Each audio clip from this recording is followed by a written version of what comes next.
Hello, I want to make a video about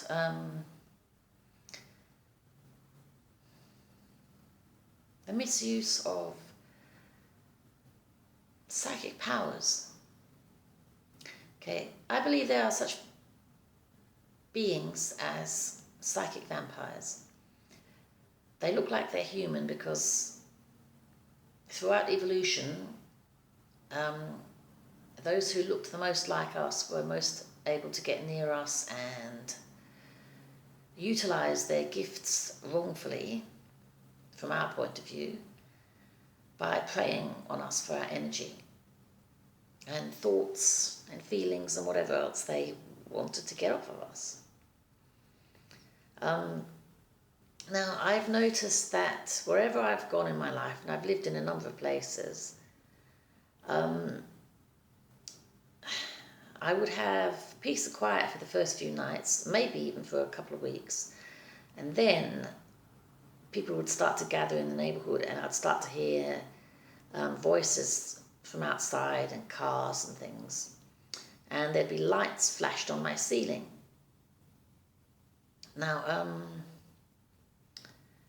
I think this is because over time, the locations of people who have what these beings want becomes apparent to them, and they realize that somebody new in their neighborhood has something they want, your thoughts, feelings, whatever.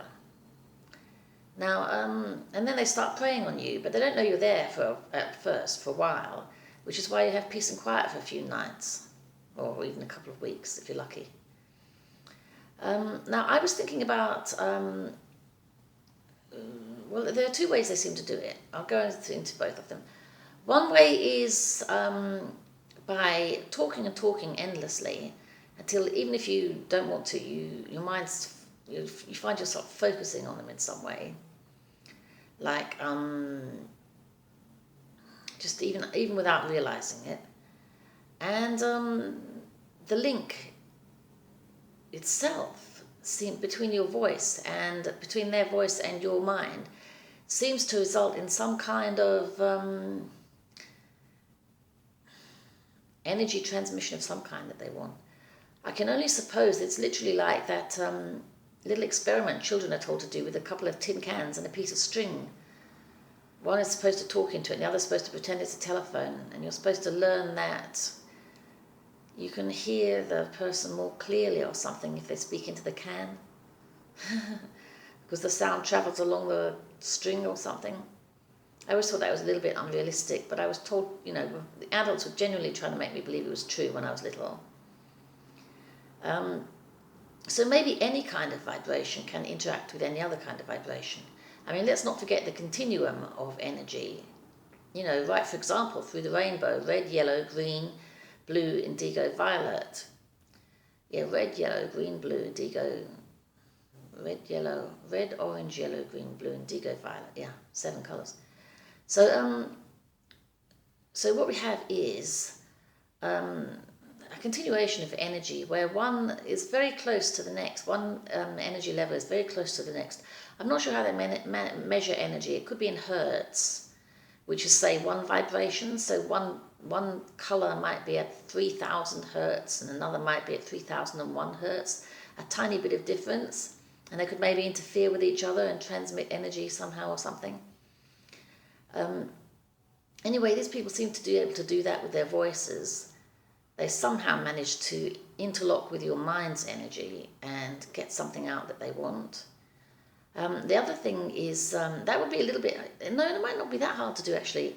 You could literally just do experiments with sound, and whether people eventually do have a mental reaction to sound. You could put one of those little electroencephalograms all over someone's head and then just give them various noises to listen to, and just ask them to focus on each one, or ask them not to, and try different things.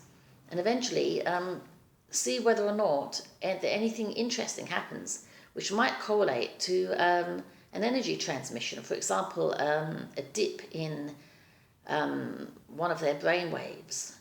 There might be a dip in one of their brain waves following something that might indicate focus on something. You could ask people to ignore the noise and then ask them to press a buzzer when they think that they've not been able to ignore it any longer and they've connected with it mentally. And then you could see if there had indeed been some kind of readout and loss of energy dip or something somewhere on the electroencephalogram. That's one thing you could do to see if sound and energy had interacted. Even if people would say, oh, it doesn't mean that the energy was transmitted, you could still show that there was an energy loss. So where did the energy go to? They would say it had just been lost in the body somewhere. Just like if you went jogging, energy is lost in the body. That's how you lose weight. You lose your store of energy, your fat. But that would be another matter to prove. But it would be interesting just to see if there's energy loss when someone can't ignore noise any longer. But the thing is with these people, they have some kind of way of receiving energy. Whereas if you might not lose energy to just a noise in an experiment. You could ask them to ignore someone who was talking. But even again, if that is not someone who's a psychic vampire, how are they going to know if they received energy?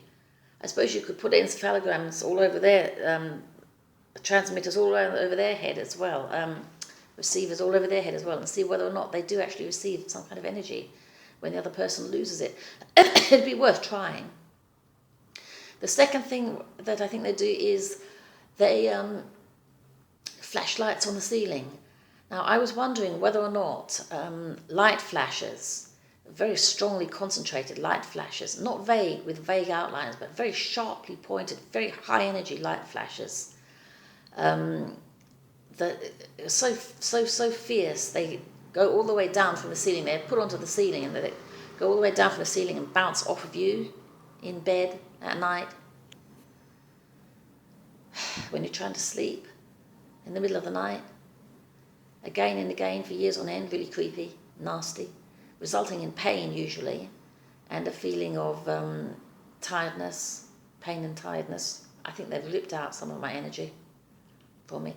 How would they do this? Well, light is known to work in, very effective ways with those silicon wires.